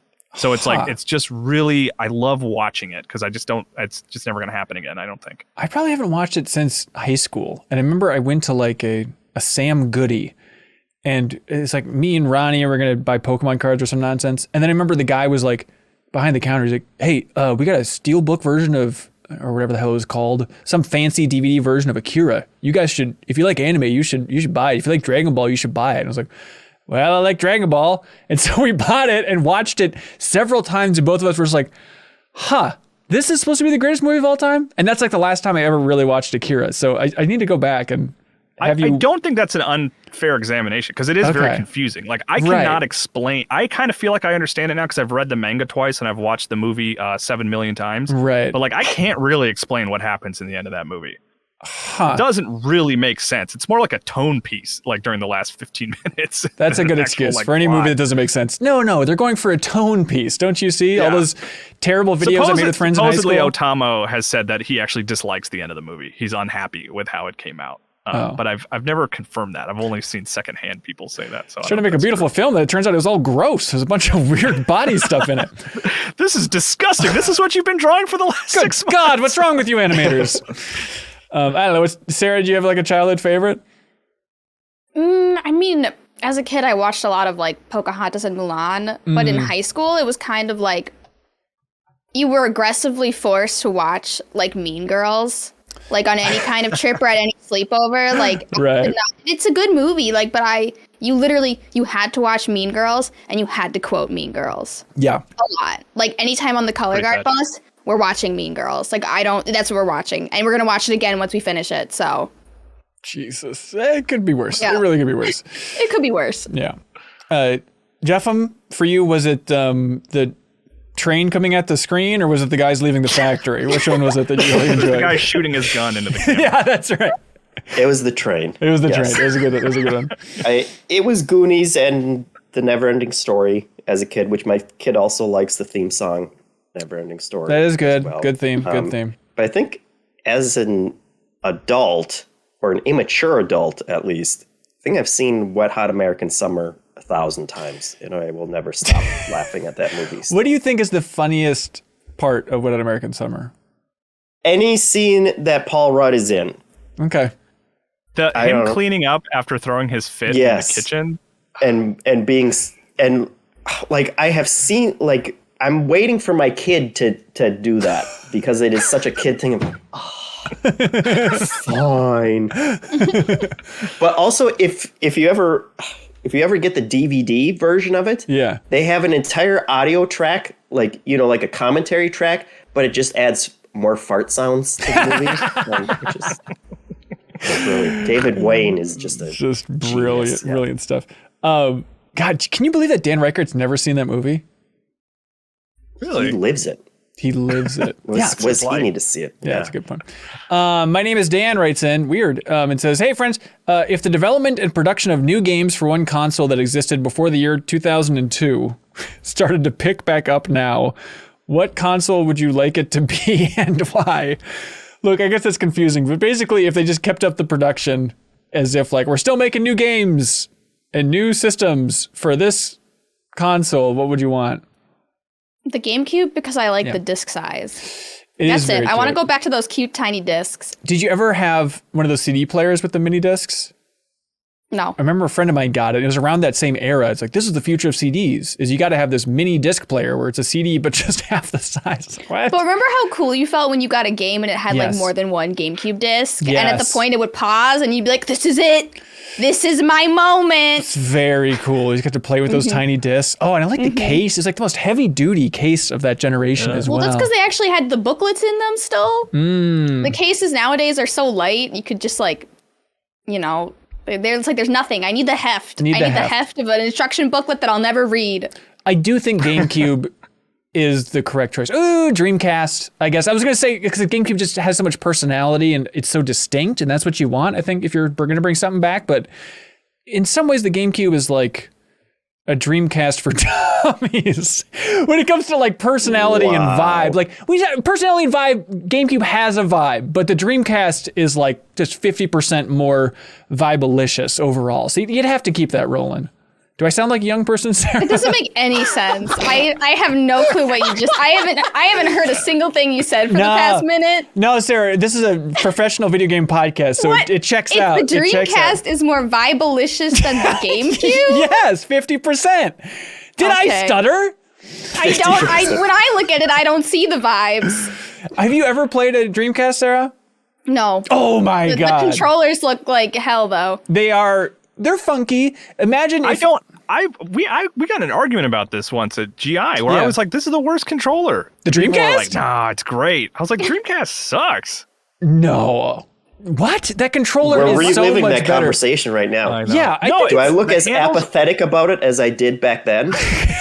but honestly, Maybe it's compare because I played, Shenmue on it, but like it just hurt my hands. hurt your hands. Well, because you're gripping it because the game's too intense. But you compare the comfort of a game or a Dreamcast controller to frickin' NES controller. Are you kidding me? Super NES controller Oh, kicks its butt, mops the floor with it. Super Nintendo. Absolutely, it's more comfortable than Yeah, Super this is You are Nintendo. an another idiot. ongoing conversation. Hanson I hates it. Now personally you've think- drugged me Yeah. into this stupid conversation. Wake up, sheeple! Old controllers sucked. You just like being a kid.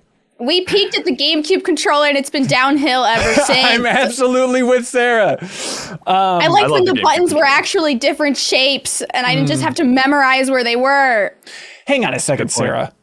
Yeah. You do realize that your beloved Sonic Adventure 2 battle, that's some Dreamcast vibes. That's what you love. But I played it on the GameCube. Yeah, that's like sloppy seconds on that GameCube. That's Yeah, no but it good. was on the GameCube for me. Sure, but It had battle mode. yeah, but the man. Battle vibes I'm mode on saying, Dreamcast. the vibes are the core of the Dreamcast. Anyways, at some point I want to buy a Dreamcast. I thought it was the and play. piracy.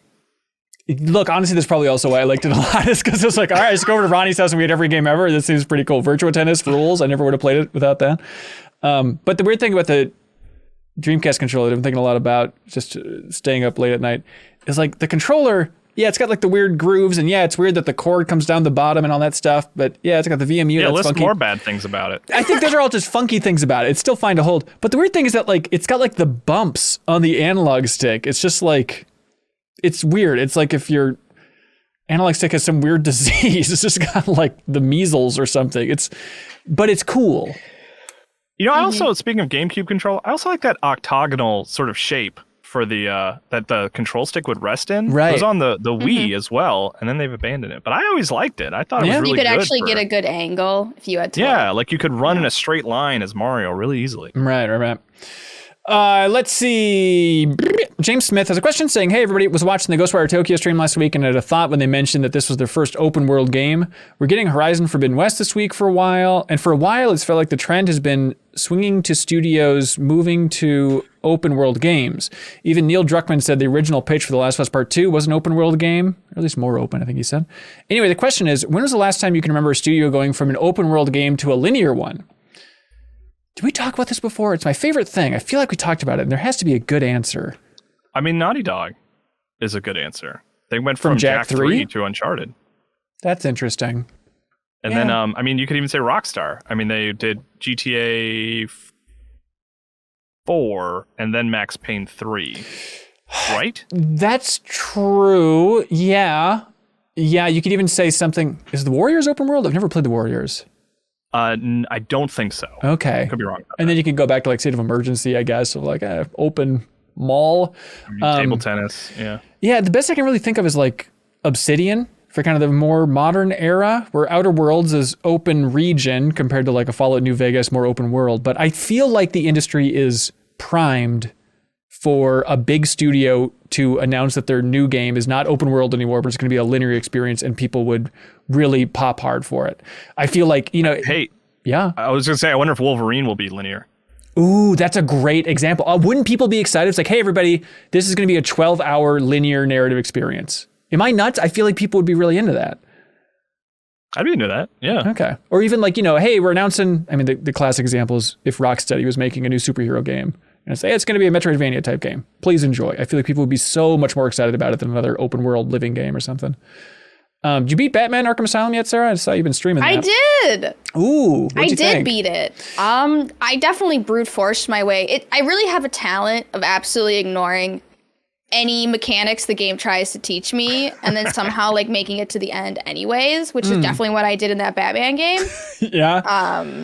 But yeah, I kind of miss when games were like simpler like that. Like I really enjoyed, like it was like the pacing was really good in that game. Yeah. I never felt like I was staying in one location for too long. Like things moved. The only thing I would complain about is like the boss design was kind of very repetitive, or sometimes it would just change entirely for no reason. But yeah. I miss when games were more light-hearted like that. I don't know how to describe Like a it, but dark there's a certain Batman game. simple.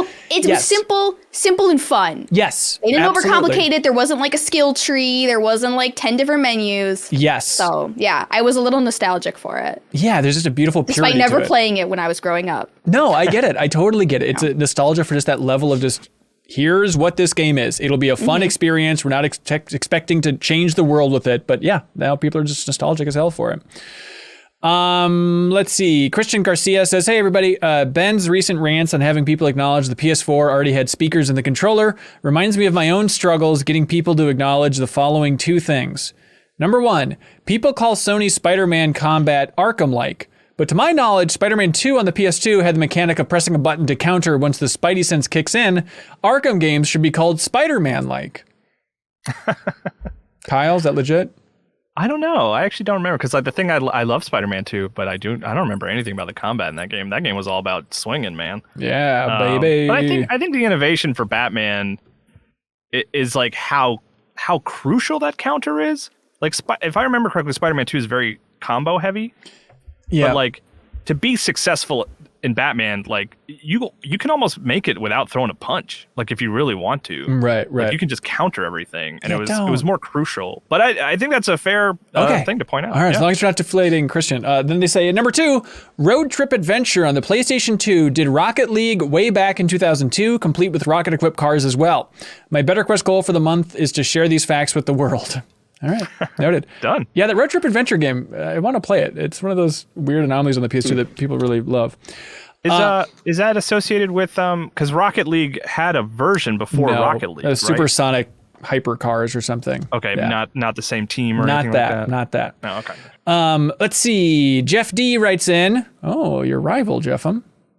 And they say a time-traveling DeLorean is parked outside your house. What is the first time you visit? First new era. If you could get into it and you press anything on that cool little dial, where are you going?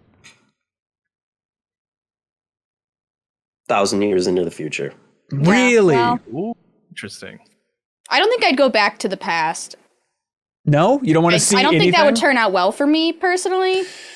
I probably would be burned for being a witch. Honestly, at any time I showed up, so Yeah. probably not great. Even like 1963, they'd be like, she's probably a witch. Yeah, that would just be boring. Right, Be like, right. "Oh, I mean, you could go back. I mean, just selfishly, you could go and like not go too far back to disrupt the space-time continuum and like buy some GameStop stock or something. Oh, like that. yeah, I Do think that's what something I would small. do. I don't think I'd Yeah. I think I would squander it entirely. Smart. Yeah, I would be number 1, just see a dinosaur and then get out of there. But I could come back and tell you all what it looked like and it'd be really cool. And then Would you be GameStop upset if it stock. had feathers? Would you react the same way you reacted when you saw that T-Rex with feathers? Yeah. With disgust. If it had feathers, I would then I don't think you should go back then. No, I would floor the DeLorean and just I ram worry into this it. would shatter your mind. I would be hell-bent on then plucking Punch the a feathers hole off. right of through it. That's right. Hey, what about this for a thought?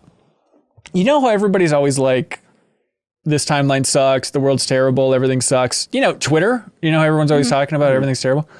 Riddle me this, though, Batman. Really, though, if you could Kyle, if you could take your family and time travel to any other time and live there, would you do it? Hanson, I think about this a lot. Yeah. And the answer is no. Primarily because anytime I think about going back in time, it doesn't take you too long to go back and there's not air conditioning. And I just think that would be a miserable experience for me and I would be very unhappy. Everyone is so nostalgic for the past, but I don't know of anybody that would prefer to live in another time than the current time. So how bad could this world really be is my point. To be fair, I don't know if it's so much nostalgia for the past as much as it is I wish things were different now. I don't think it's not that things were better. It's that things have gotten really bad lately, and I would like to change the trajectory a little. It's kind of, you know? I think, yes, but I do think everybody would say, oh, this time sucks now. I think there is definitely an undercurrent of, oh, it was better in the past. It was always better in the past. But I don't think anybody would choose to live in that past. That's what I'm trying to argue. That's why I'm going with the future. Hanson. That's right. When everything's Either going to they be figured great. it all out, or they all killed themselves and all have a clean Earth.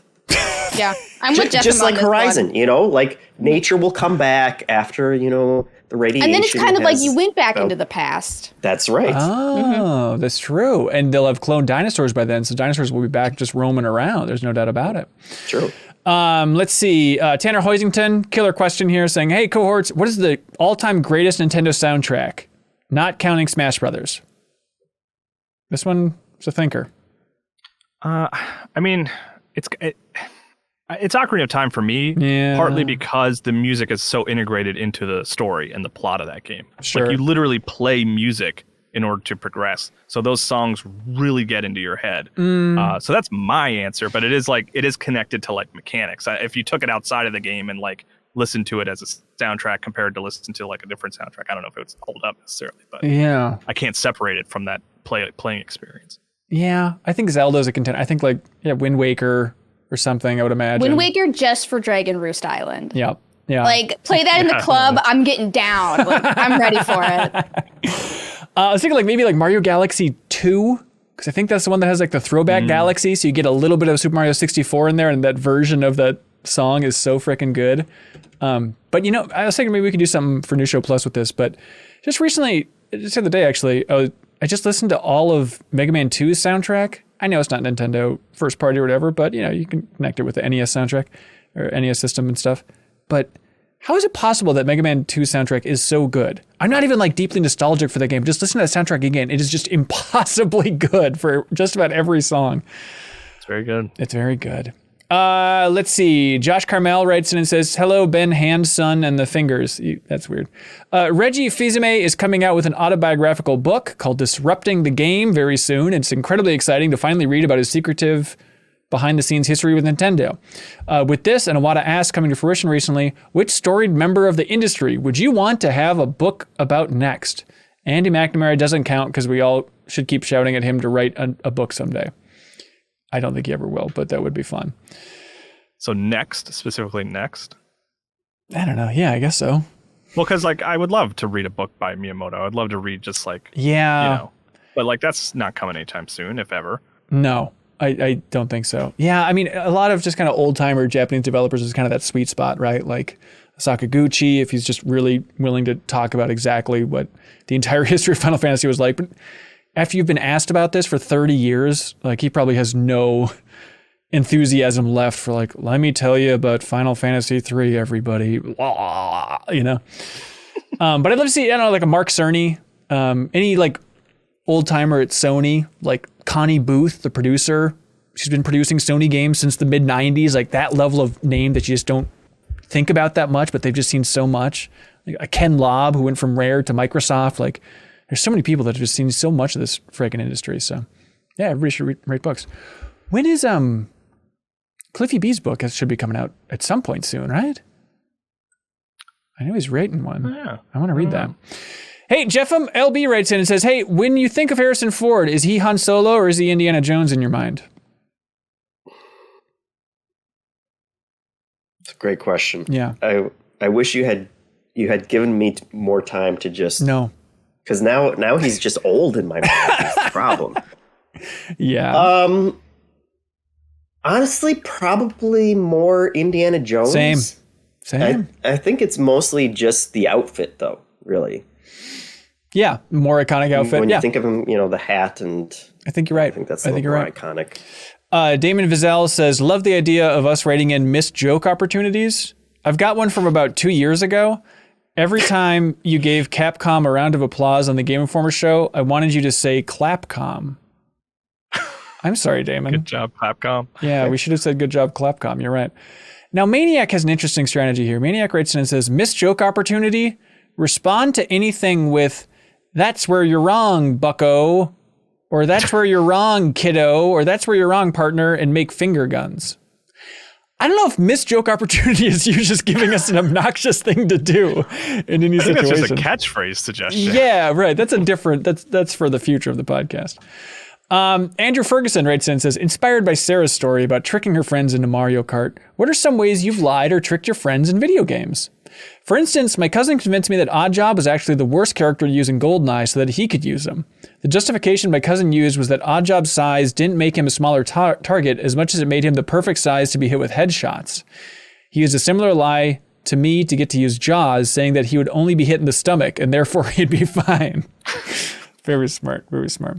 Yeah, who else has a little devilish story about playing games with their friends? Yeah, I don't know if I really have any. Sarah, you got more? Do you have a big bucket of No, evil? I just wanted everyone else to share theirs. But I guess I'm the only one. No, this is one I was just thinking of recently because I got out all the old Rock Band instruments on PS3 and had a big Rock Band night at my house a couple weekends ago or something. Just a delight. About the most fun you can have. I just had a blast with it. But we sang Stronger, of course, the classic song. I think it's in Rock Band 3. And then I was remembering this time, and I don't know what we were doing or why we were streaming Rock Band, but for some reason we were playing Rock Band and streaming it, which seems like a bad idea. and it was Brian Vore singing Kelly Clarkson's Stronger. And then whenever we'd get to the chorus, because I was in the control room, I would like make it so that they would still hear the music, but everybody in the stream would just hear Brian's mic.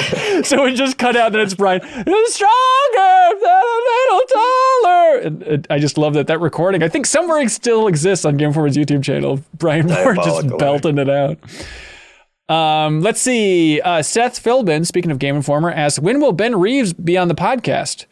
Hopefully sometime soon. We'll see. Super Status writes in and says, hello, everybody. So video games have always been my favorite hobby. Second favorite was going to be going to the gun range, but due to the pandemic, it has become extremely expensive and had to give that up for now. Really? It's expensive to go to the gun range? That's weird. I started to look for something else to replace that with last summer. I went out and got myself an RC car. Then I got another one, and now that's just about completely taken over my free time since then. So my question for you all is, have you ever picked up a hobby that has or has come close to becoming your favorite other than video games? Yeah, music, I guess, is a hobby, right? Playing music. I feel like that's a common answer, though. Yeah. RC cars is more interesting. Than music? I don't know. I think music is probably more interesting culturally than RC cars. It's weird. It's like a little weirder, though. Like, yeah. I don't know. Yeah. And then Brian Corliss has another question. He says, hey, everybody, I've started a GBA collection, and like the rest of the old games market, it's prohibitively expensive, but it brought me immense joy to boot up my near 20-year-old file on Golden Sun and complete it. So my question is, what semi to very expensive hobby do y'all let yourselves get away with? Streaming. That's expensive? So expensive. I mean, like the lighting, all the equipment, like needing a good PC. Yeah, but it's got like a really front cost. Like I guess a good so. mic, a good thing, a good lights, like. But then those subs start rolling through, and it's just fat cash it right absolutely covers everything. All the games you have to buy, like that's why Xbox Game Pass saved my life. Yeah. Because like all the games you need to buy so people can watch you play them, like it adds up. What do you have goals with streaming? Do you want to become a streaming superstar? Is that like a mission in your mind? I don't think I want to become a streaming superstar, but I sure enjoy doing it. Yeah. I don't want to become like famous. That I don't think I could handle that. Right. Would you want it to be a day job though? Like that be your main? I mean, yeah, that would be nice. Yeah. I mean, like playing video games and talking to people will always be the best thing that I would ever want to do ever. So like, yeah, that would be great if I could support myself alone with it. Yeah. Yeah. It's you're very good at it, Sarah. Every time I jump in, thank you. I'm just amazed. Like, wow, she's really still talking. She's really doing amazing, a good job. right? Yeah, it is. I honestly think it's like slightly rotted my brain out a little bit. Yes. To play a game and then read chat at the same time and then talk to chat while I'm like playing the game at the same time. Like, I think it has made my attention span non-existent. Like, unless I'm being like stimulated by 3 things at once, like I need like 3 monitors up. I need to be reading Twitter. Like, it's absolutely rotted my brain. Oh, yuck. There's something, I don't know. Have you had this too, where I just got so used to monologuing and streaming and monologuing. Now when I'm playing games with friends or playing multiplayer, I feel like I'm in streaming mode and I will just talk too much. Then I realize like, I feel like I have to entertain them. Yes. And it's like, no, that's Someone right. told me that. They were like, you talk a lot more in Discord than you used to. And I was like, oh, I'm sorry. Sorry for trying to keep us entertained. Right. I think it's this weird mode that you have to get back into. That's right. Most people, when they're playing multiplayer games, do not feel the compulsion to keep monologuing or else people will stop watching. It's just like, it's a weird thing to train your brain to relax and stop making a series of 4 out of 10 jokes, which is how I describe the way I stream. Yeah. Let's see. What do y'all like for a question of the week? Time travel kind of was okay. Time travel was okay. I like Andrew writing in about that Encanto and talking about music and the movies we watch over. Yeah, when he mentioned Encanto, that was a winner. Yeah, We've just been wanting to talk about Encanto. Man. All right, It's a good movie. I think that sounds like a winner to me. Unless Sarah. Like now, that's fine. There we go. Andrew Molnar, congratulations. I'm 8-Bit will ship out a prize. Thank you so much to everybody who supports us on Patreon and submits a question each and every week. They're excellent, and we appreciate them, each and every one. Now it's time for something that we'd like to call Get a Load of This.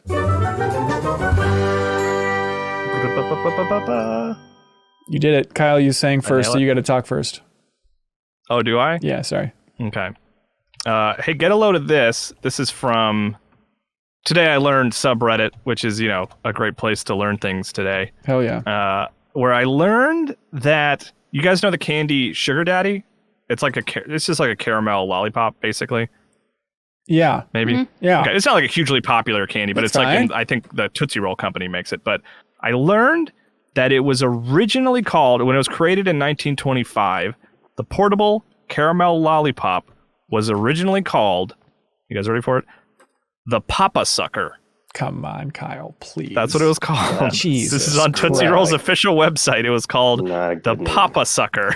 Honestly, I don't want to tell them how to do their marketing, but if they brought that back and called it that again, you'd be the main character on Twitter in a good way for a day, I think. Just leaned into it. Yeah. And so they changed it to Sugar Daddy in 1932. So that's just shy of 10 years that there was Solid. a candy on the store shelves called the Papa Sucker. Fantastic. So yeah, sounds great. So the term sugar daddy could have ended up being Papa Sucker if they hadn't changed the name. That's horrific. Hey, Jeff, what do you got, man? Get a load of this. I went down a weird Vanity Fair YouTube rabbit hole recently because they interview a lot of actors and have like actors talk about their famous roles. and Yeah, kind it's of tough not to reflect click on kind of those. things. Yeah. I've watched all of those. Yeah. Yeah, but that led me to one. It's called Dave Bautista and Kumail Nanjiani Take a Lie Detector Test. And it's a whole series that they've done where they'll bring in two, actors and they'll hook one up to a lie detector test and then the other one will ask them a bunch of questions and then they switch. They're very hit or miss. Like sometimes the actors know each other well and they just kind of joke back and forth, and sometimes they kind of antagonistic, like, I got you in the hot seat now, and it's kind of dumb. But this one feels more like a first date in a weird way, and it feels like a weird date that's going swimmingly. Like they both just immediately are super smitten with each other, and you can tell they don't know each other a lot, but they just like everything that they're saying to one another. At one point, I would imagine this is like to promote their action movie, which Kyle, you remember the name of from 2019? Stuber. Wow, hell yeah. Yeah. I remember because it rhymes with Uber. That's why I remember. Smart. It was they had several Uber jokes in there as well, but it's a really weird vibe. If you want to see two actors that you probably don't know a lot about, I think part of it is just that Dave Bautista seems like a much more kind-hearted and sensitive person than I would think from a wrestler. Interesting. But it's a weird one, and it goes places. And they really seem to like each other. So there's a link below for all this stuff. Hey, get a load of this. The Vana Guys podcast, one of my favorite podcasts of all time. It was back with a recent episode. It's all about just the work of Kurt Vonnegut. It's Michael Swaim, and I forget the other guy's name. I'm sorry.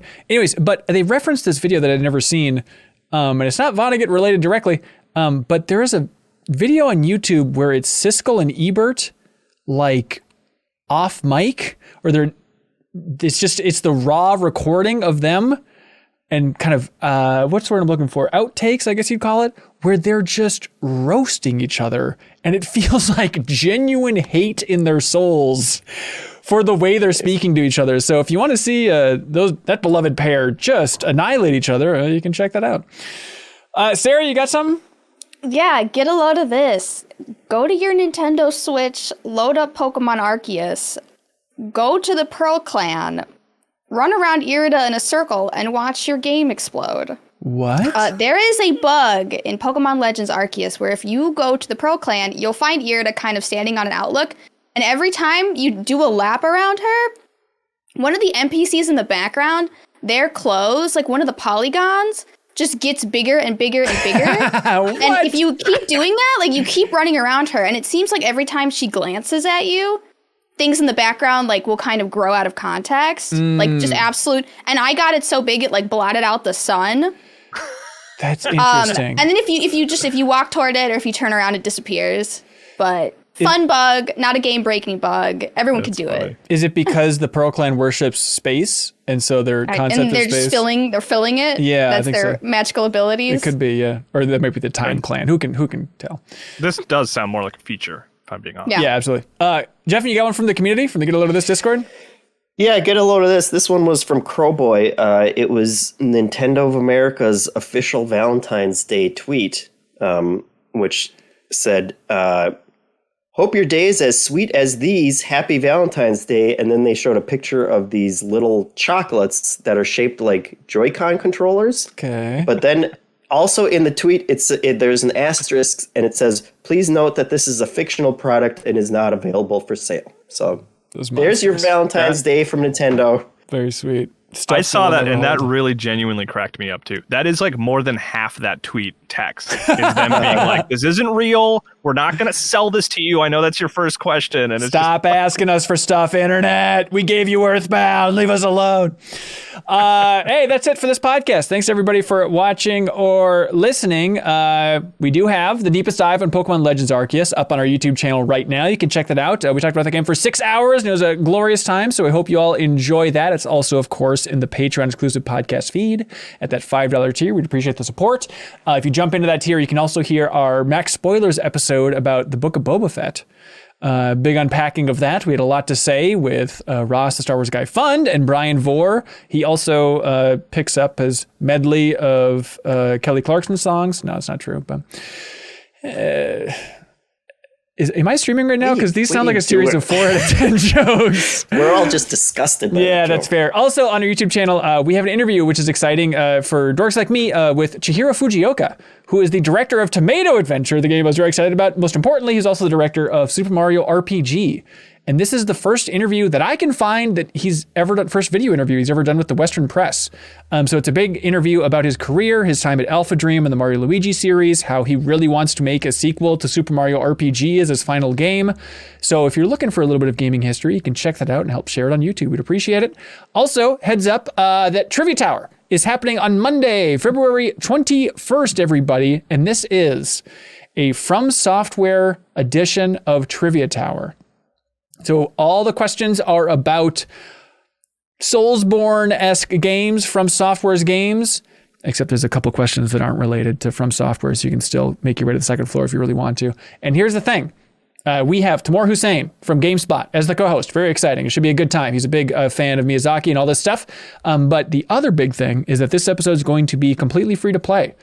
So if you've been holding off on Trivia Tower in the past because you're like, $2, I don't want to support a patron at $2, we're going to be sharing the link to this, and the competition is happening in MinnMax's Discord. So stay tuned to MinnMax's Twitter account, and then on Monday we'll be sharing the link, and you can compete in From Software trivia for free, and you can win a ton of game codes. The last person standing wins an Asteroid 40 headset, but we have game codes for Ollie Ollie World, for Dark Souls Remastered, for Nobody Saves the World, for Tales of Arise. Ton of great game codes to give away, and you just have to get one question correct to win a game code. So you're out of excuses. We'd love to have you compete, and tell a friend if they also enjoy From Software. All right. I think that's it for this episode. Thank you to everybody at the Game Champion tier, the $50 tier, the rebooted $50 tier here at MinnMax over on Patreon. We have people like Bob Buel, who's officially the Game Champion of Windjammers 2. The more I think about this, the more delighted I am that Drew Waranis chose Radical Dreamers to be the Game Champion of. And it's the perfect month for it, because this is when it was announced that we're getting a new version, or the actual version of Radical Dreamers finally coming to Switch and everything else with that Chrono Cross remaster. PrettyGoodPrinting.com chose Ultima Online. Clemens Zobel chose Digimon World 3. You can choose any game you want, and we will officially declare you the champion of that game on Twitter and in the description of every MinnMax video by supporting us over on Patreon. All right. Thanks so much, everybody. Sarah, do you want to do the sign off this time? Be good, have fun, let's go. Thanks, everybody.